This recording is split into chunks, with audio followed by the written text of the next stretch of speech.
이런 성경 구절이 생각났어요. 나중된 자로서 먼저 되고 먼저 된 자로서 나중되리라. 이게 무슨 말이에요? 나중에 믿은 자지만 먼저 되고 먼저 믿은 자지만 나중된다. 여기의 핵심은 예수 그리스도를 만나면 만나지 못한 사람이 아무리 오래 믿었어도 예수 그리스도를 알고 만난 사람이 먼저 신앙생활하는 겁니다. 먼저 그 뜻을 아는 것입니다. 먼저 의미를 아는 것입니다. 제가 오늘 아침에 이 말씀 갖고 묵상을 하는데 하나님이 한 말씀을 저에게 떠올려 주셨어요. 그 말씀은 뭐였냐면 이사야서 55장 6절 말씀이에요. 너희는 여호와를 만날 만할 때에 찾으라.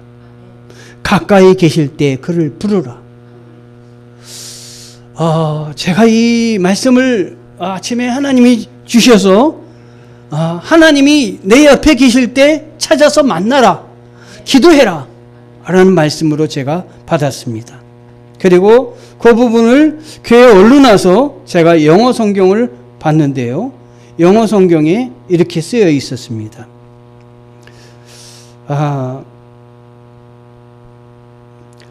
Seek the Lord while he may be found. 주님을 찾아라. 어떨 때 주님을 찾으냐? 그가 우리를 찾으셨을 때 찾아라. 찾으셨을 동안에 찾아라. 내가 하나님 앞에 발견되었을 때, 지금 하나님 앞에 발견된 거예요. 교회 나온 건 하나님이 여러분을 찾아서 교회 나오신 거예요. 그때 하나님을 찾아라. 그때 구해라. 여러분 하나님 앞에 기도 하나도 안 하지 마시고 입술을 열어서 기도를 해보세요. 여러분이 소원하는 일들 구해보세요. 그럼 하나님이 분명히 해결해 주실 줄 믿습니다. 제 사촌 형님을 제가 신학교에 들어가가지고 우리 사촌 형, 아주 친한 사촌 형이 있는데 벌써 하늘 날아가셨어요. 사고가 나서.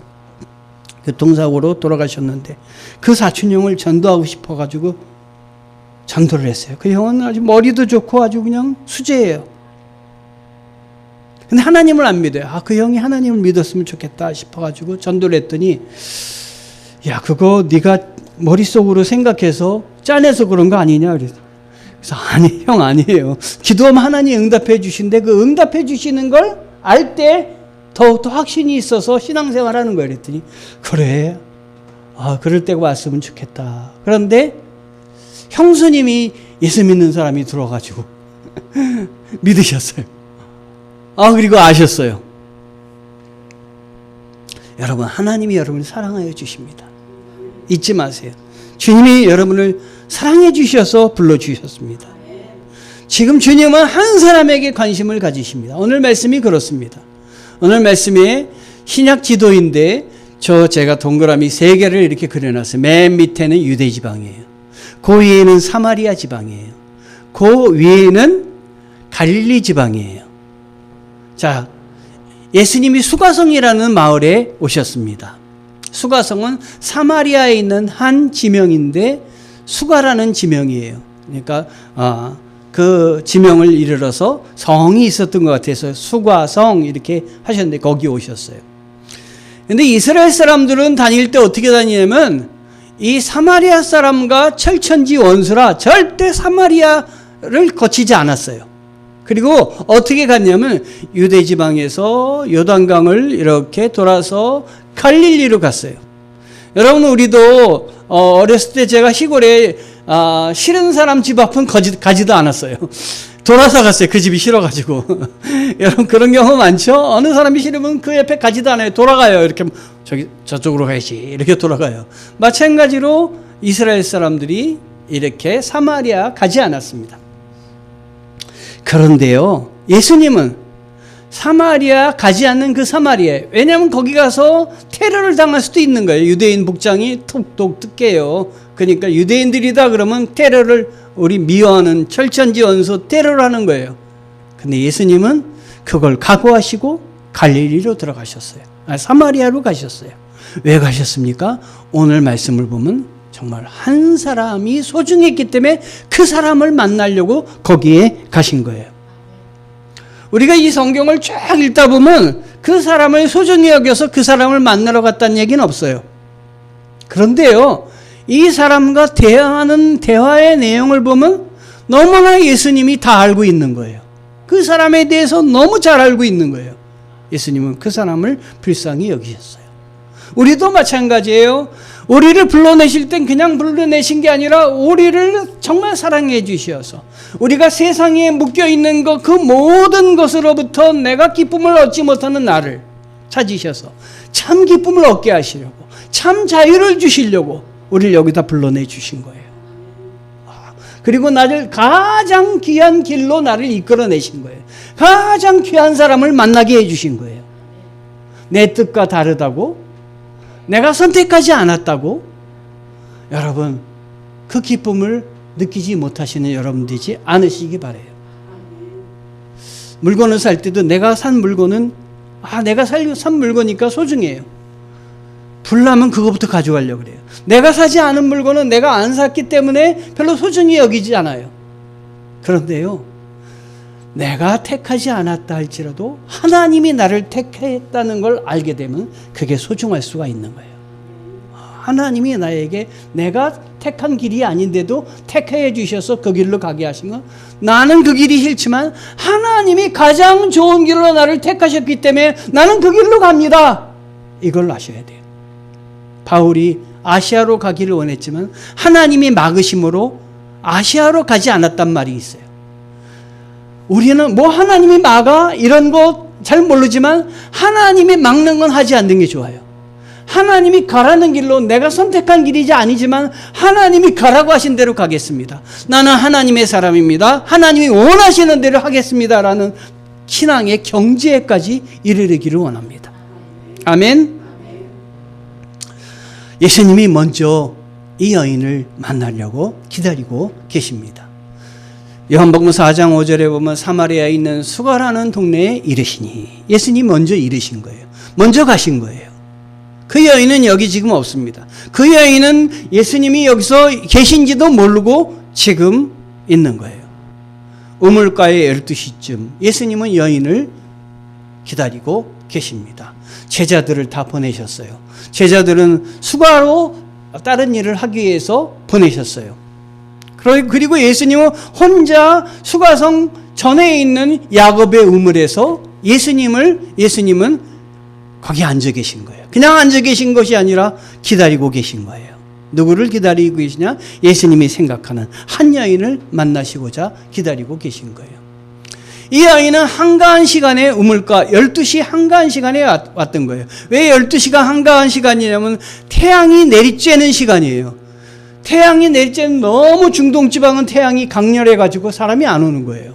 왜 이 태양이 내리쬐는 그 12시에 이 여인은 올 수밖에 없었느냐?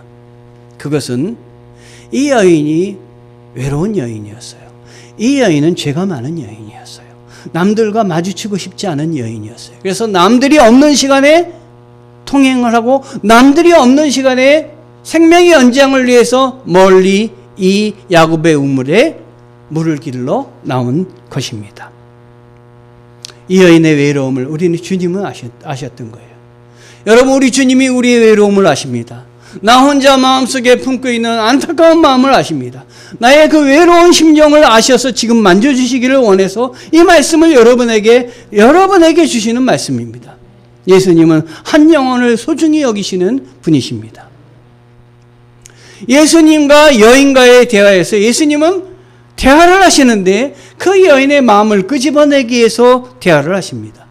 내게 물 좀 떠주겠느냐 이야기를 합니다. 왜 내게 물 좀 떠주겠느냐 얘기했냐면, 물이 깊어가지고 두레박이 없으면 절대로 물을 기를 수가 없어요. 두레박은 거기다 두지를 않습니다. 물을 기르려 하는 사람이 소중하기 때문에 자기 두레박을 갖고 와서 기르는 거예요. 그러니까 다른 사람이 와서 물을 길러주기 전엔 절대로 물을 먹을 수가 없는 거예요. 이 여인에게 물을 좀 떠주겠느냐 이야기를 하는 거예요. 그런데 이 여인의 입장에서 볼 때 상대방은 누구냐면 예수님인데, 예수님은 유대인이에요. 유대인은 벌써 옷만 봐도 유대인이에요. 여러분, 유대 나라에 가보면, 이스라엘에 가보면 정통 유대인들은 옷이 남달라요. 새까만 옷을 입고 머리 쓰고 모자 쓰고 달라요. 다 똑같은 복장을 하고 다녀요. 딱 보면 유대인이에요. 저는 사마리아 여자인데 어떻게 제게 물을 달라고 하십니까? 당신은 우리와 상종도 하지 않지 않습니까? 예수님께서 이런 말씀을 하세요. 내가 하나님의 선물을 알고 또 너에게 물을 달라는 사람이 누구인지 알았더라면 도리어 내가 그에게 청하였을 것이고 그는 너에게 생수를 주었을 것이다.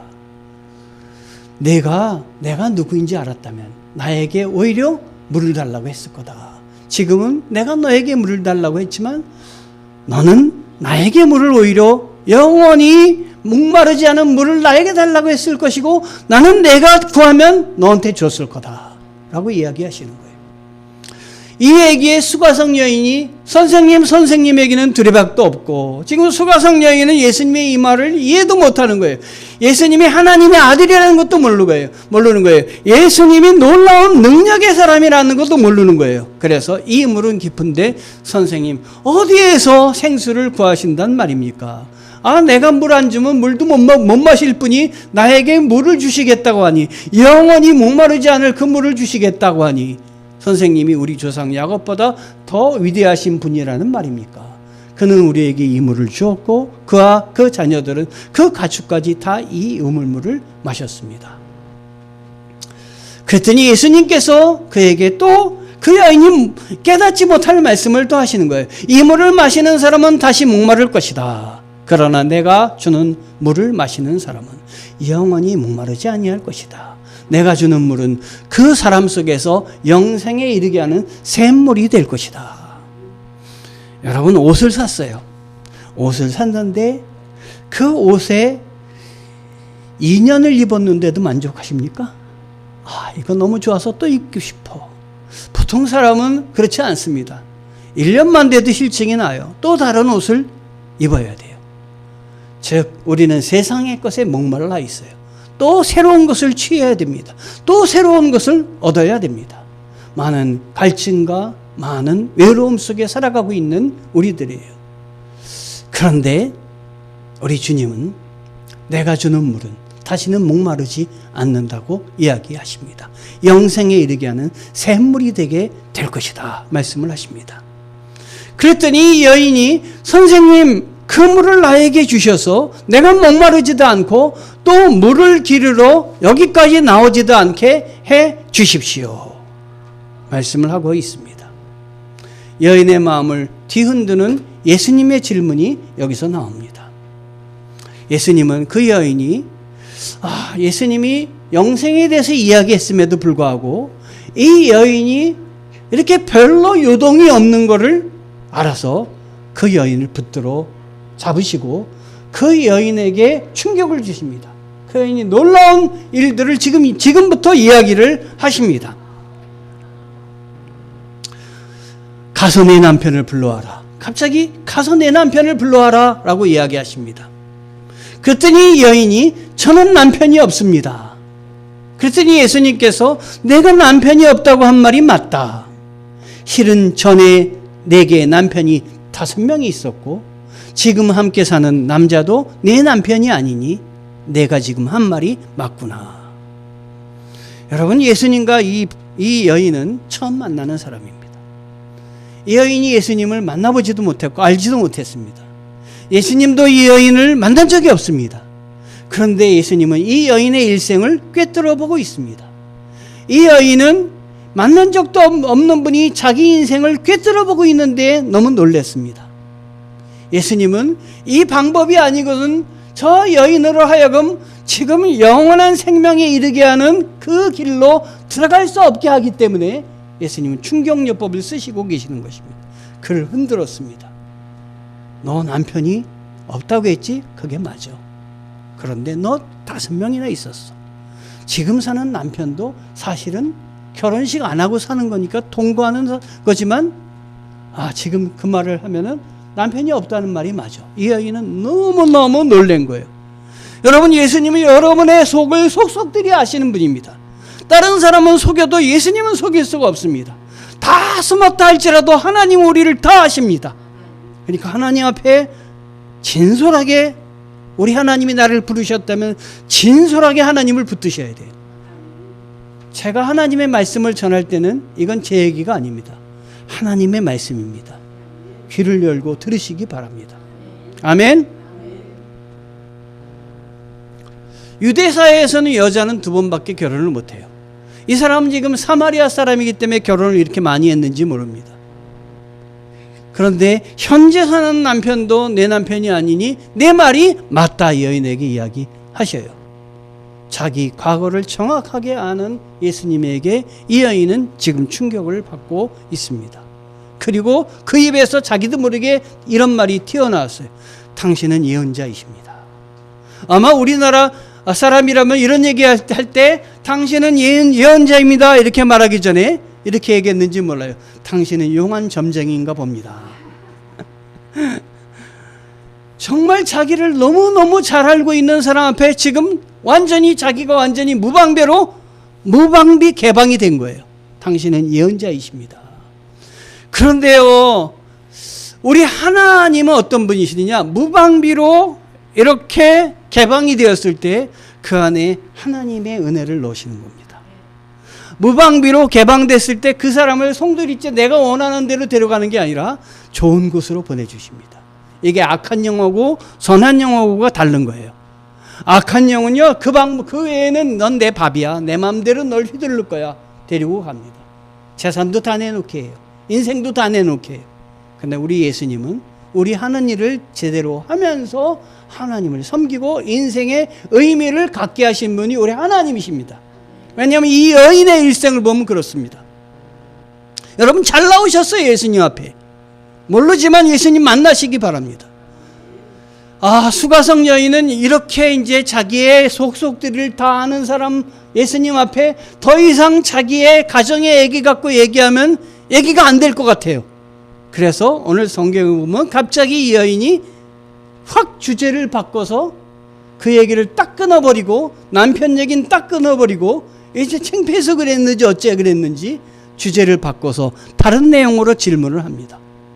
갑자기 그 질문이 예배에 대한 질문으로 바뀌는 거 보면 자기 인생을 송속들이 아는 분에게 예배가 무엇인지 하나님이 무엇인지 알고 싶었던 것 같아요. 우리 조상들은 이 산에서 예배를 드렸는데 당신네 유대 사람들은 예배는 예루살렘에서만 드려야 한다고 말합니다. 어디서 드려야 됩니까? 예루살렘에서 드려야 됩니까? 이 산에서 드려야 됩니까? 예배에 대해서 어색해지자 이렇게 주제를 바꿔가면서 질문을 하는 것이에요. 이 산입니까? 아니면 예루살렘입니까? 이 산은 그리심산이에요. 그리심산은 무슨 산이냐면 축복의 산이었어요. 그런데 이스라엘과 유대가 나눠지면서 유대의 사람들이 예루살렘 성전으로 가서 예배를 드리지 못하게 하니까 거기다가 뭘 세웠냐면 그리심산에다 산당을 세운 거예요. 그래서 거기서 이 사마리아 사람들은 예배를 드리게 되는 것이에요. 예배를 드린다면 어디서 드려야 됩니까? 여기서 드려야 됩니까? 아니면 그렇다면 예루살렘 성전으로 가야 됩니까? 여러분이 이런 말을 물었을 때 여러분이라면 그래도 힘들지만 성전에 와서 예배 드려야지 이렇게 얘기하겠습니까? 예수님 뭐라고 그러셨을까요?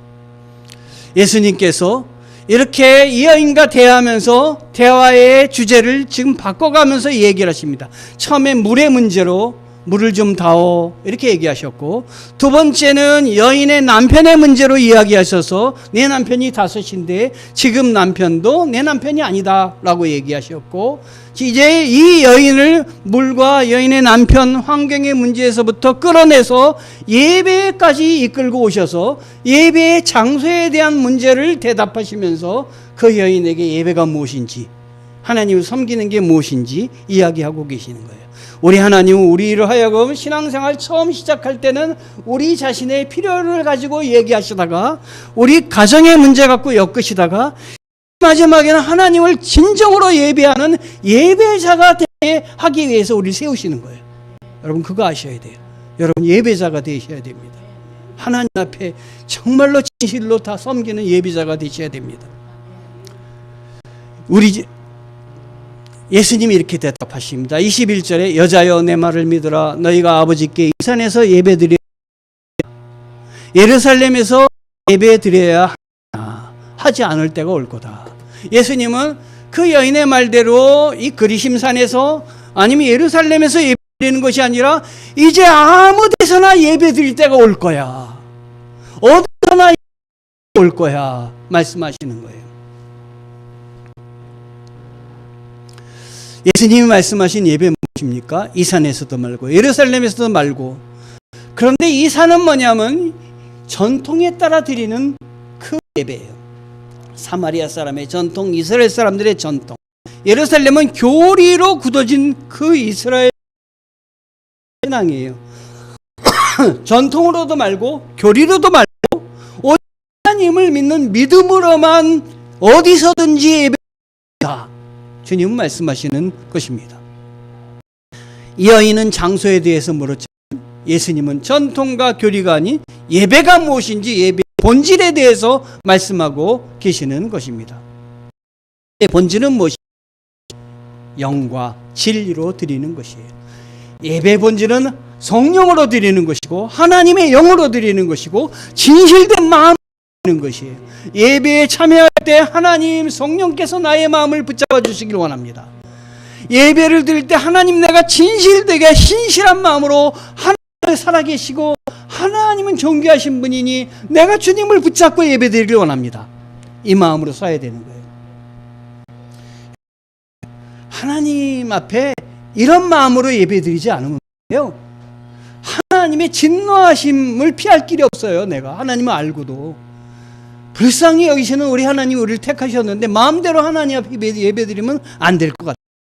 정말 신실한 마음으로 예배를 드리고 하나님이 살아계시니 하나님의 용서도 받고 예배드리고 주일도 열심히 예배드리고 빠지지 않고 하나님 앞에 영광을 돌려야 하나님의 사람입니다. 여러분, 영으로 예배드릴 것을 이야기하신 거예요. 그런데 바리새인과 서기관은 아까 전통으로 드린다 그랬잖아요. 바리새인은 전통과 교리로 사람을 얽어매거든요. 이건 하지 말아라, 이건 안 된다, 주일날은 어디 가지 말아라, 주일날은 뭐 안 된다. 우리 예수님은 뭐 하지 말아라 보다 이렇게 분이에요. 요한 6장 5절에 하나님의 일이란 바로 하나님께서 보내신 일을 믿는 것이다. 예수님을 믿는 것이 예배예요. 여러분. 예수님을 따르는 것이 예배예요. 본질이 바리새인들은 어떻게 기도하고 있냐면 시장 한가운데서 기도한다 그랬어요. 그런 말씀 드렸잖아요. 눈 감고 걸어 다니면서 기도한다 그랬어요. 그래서 이 혹이 난 사람이란 별명을 가졌어요. 눈을 감고 기도하다가 나무 큰 데 가서 부딪히면 혹이 나는 거예요. 그래서 혹이 많은 사람은 경건한 사람이다 라는 말을 들었어요. 여러분, 우리 교회 성도들이 교회 올 때 이만큼 들었어요. 그래서 왜 혹이 났어? 그랬더니 제 기도하다가 눈 감고 전봇대에 부딪혔어요. 아이고 영하네, 기도 열심히 하네, 이랬다니까요. 그러니까 이게 얼마나 잘못된 기도이며 얼마나 잘못된 생활입니까? 게다가 안식일에 금지된 국의 주요 안식일에는 밭갈기도 못하고 파종도 못하고 수학, 단묻기, 타작, 키질, 선별하는 것, 분쇄하는 것, 뭐 체질, 반죽, 굽기, 글쓰기, 건축, 이사, 소등, 점등, 불 끄는 것도 못했어요. 야, 이렇게 못하게 그게 무슨 참다운 자유 있고 신앙이 있겠습니까? 그리고 이걸 지키기 위해서 규정을 지켰는데 규정이 얼마나 웃긴지 아세요? 손수건 사용은 주일날 안 되는 거예요. 그런데 손수건을 자기 옷에 두고 사용하는 건 허용한 거예요. 또 웃기는 건 안식일에 소등, 점등이 안 된다 그랬죠. 촛불 켜는 건 금지하는데 촛불 차리려 목가 이방인을 고용해가지고 촛불 켜고 끄게 하는 건 되는 거예요. 자, 그러니까 얼마나 우스운 신앙생활입니까? 이게 제대로 하나님을 믿는 것입니까? 땅에 침을 뱉는 건 금지하고 벽에 고정된 거울 보는 건 이 안식일날 안 되는 거예요. 안식일날 1km 이상 걷는 것도 금지하는 거예요. 아, 우리 교회 1km 이상 걸어오는 분이 계신데 우리 교회 아마 텅텅 빌 거예요. 아, 걱정해. 엘리베이터 거울이 사면에 있으니까 타면은 거울에 자기 얼굴 보니까 계단으로 올라와야 돼요. 안식일이 하나님을 섬기는 거고 평화를 얻는 것이 아니라 얽어매고 너희 그렇게 믿으면 안 된다 하는 것을 이야기하고 있는 것입니다. 믿음은 모습은 있지만 사랑과 정신을 그런 신앙생활을 하고 있는 것인데 그거 안 된다. 예배할 때 중요한 건 뭐냐? 하나님을 믿는 것이다. 예수 그리스도를 제대로 섬기는 것이다. 하는 것이 바리새인과 서기관의 신앙과 예수님이 말씀하시는 건 달랐어요. 예수님이 영으로 예배해야 된다. 진실되게 예배해야 된다. 진실한 마음으로 예배를 드려야 된다. 바리새인들은 그런 전통과 교리에 대해서만 가르치고 진리는 어떤 특징이 있느냐? 믿으면 우리를 자유로. 여러분, 사람들이 제일 두려워하는 게 뭔지 아세요? 죽음이에요. 죽음이에요. 그래서 사형수들이 다른 계단은 다 올라가지만 죽음의 마지막 교수대에 오르기 전에 마지막 3계단, 그거 자기 힘으로 올라간 사람들 다 이 간수들한테 끌려 마지막에 질질 끌려 올라간다는 거예요. 그런데 그 마지막 계단을 그냥 자기 힘으로 올라간 사람이 있대요. 사형수가 죄의 영생이 있다는 걸 아는 사람은 뛰어넘는 거예요. 믿음으로 뛰어넘는 거예요. 영과 진리는 믿음으로 죽음도 뛰어넘게 하고 하나님의 은혜를 붙잡게 하니 하나님의 영으로 예배하는 것에 자유가 있다 하는 것입니다. 요한복음 8장 32절에 진리가 너희에게 하리라 주님이 말씀하십니다.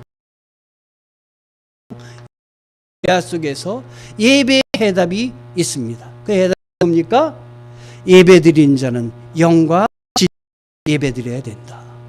여러분, 예배드리는 자는 성령의 은혜를 사모하셔야 되고 예배드리는 자는 진리로 예배를 드리셔야 됩니다. 다시 한번 정신 차려서 하나님 앞에 예배 드리시기를 원합니다. 슬퍼하지 않으시기를 원합니다. 어느 것이든지 장소보다 진실된 마음으로 드려야 되는데 교회에서만 예배 드리는 것이 아니라 내 삶에서 예배를 드립니다. 우리는 살아 움직이는 교회입니다. 하나님이 우리 안에 계시겠다고 하셨습니다. 어디로 가든지 내가 교회이고 어디로 가든지 내가 움직이는 곳마다 하나님을 예배하는 것으로 바꿔야 됩니다. 그래서 하나님을 기쁘시게 해드려야 되는 것입니다. 예수님의 선포는 예배드린 자는 영과 진리로 예배드려야 된다 말씀입니다. 여러분, 이 말씀 깊이 간직하시고 때 자유롭게 하시는 데 자유와 기쁨이 넘치는 우리의 신앙생활, 우리의 세상생활 되시기를 바랍니다. 고람되어 하나님 앞에서 그 말을 하실 줄 압니다. 하나님 앞에서 진실된 예배자가 되도록 여러분을 세우시기를 바랍니다. 하나님 은혜를 받기를 원합니다. 나도 하나님의 사람이 되기, 하나님이 나를 부르셔서 하나님 앞에 놓여 있을 때 하나님의 백성으로 신앙생활 하기를 원합니다. 기도하시고 감당하신다면 여러분의 일생을 주님이 지켜주실 줄 믿습니다. 기도하겠습니다. 하나님 은혜 감사합니다. 주님이 우리를 지키시고 우리를 도와주시고 자녀 삼아 주셨는데 우리도 하나님 앞에 진실되게 신령한 마음으로 하나님 예배드리는 자녀들이 되게 도와주시고 내가 그렇지 못했다면